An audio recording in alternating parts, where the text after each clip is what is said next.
Well, praise God. And the structure of Thyatira was, you got to understand that they had these places called, was it guilds? Is that Yes. what we said? Where guilds were people, the bronzers and the people that did the dyes and the business people would come together. And I guess a guild, what would be a good name for that?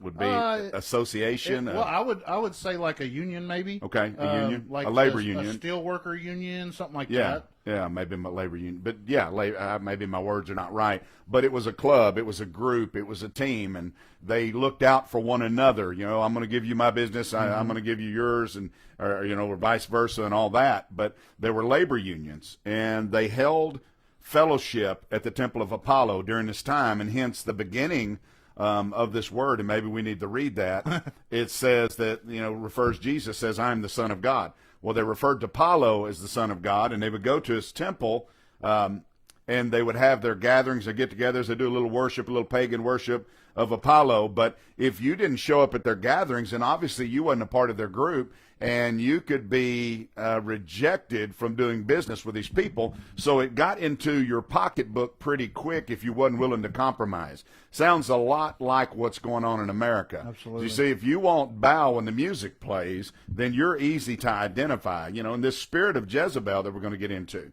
Jezebel, I can just see Jezebel, John, coming up like this because it's been said to me, Ronnie, you know what? You're just a little bit too religious. You're just a little bit too hard. Loosen up a little bit. Jesus don't mind if you have a little bit of wine. Mm-hmm. He don't mind if you listen to, a song that doesn't glorify him, but is a love song to someone of the world is okay. And you know what? Jesus understands that we live in a different time and an age he lived, and sometimes you got to just get along a little bit. You got to get by a little bit. You got to just put a little incense altar on the altar of Caesar just a little bit. That's not what Jesus was telling us to do. It's never what he's told his people to do, and it will put a mark on you and separate you when you do not. And that's the thing you see with the Church of Pergamos is they started to compromise just a little. Right. And like we talked about last week, one little bit of leaven messes up the whole lump. No, just a little bit. Well, and now the Church of Thyatira, the church age, it has leavened the whole lump.